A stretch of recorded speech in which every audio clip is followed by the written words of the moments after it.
We're currently at Colvin Run Mill Historic Site, part of the Fairfax County Park Authority, and we're here today to celebrate our substantial completion on our wheel and flume restoration project.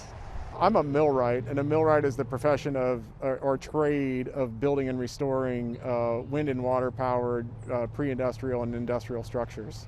So what I do in essence is I build windmills and water mills. And my history with Colvin Run Mill goes back almost 24 years.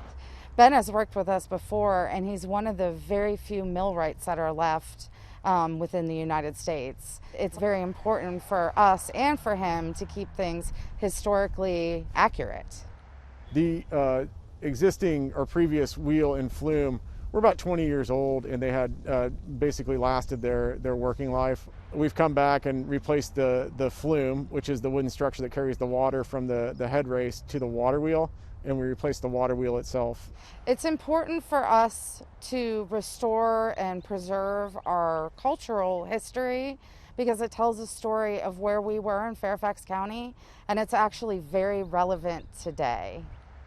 I think using all the traditional methods here and the historical hardwoods that would have been used in the construction, I think we've done a really good job kind of staying true to the original builders of this mill and this historic site.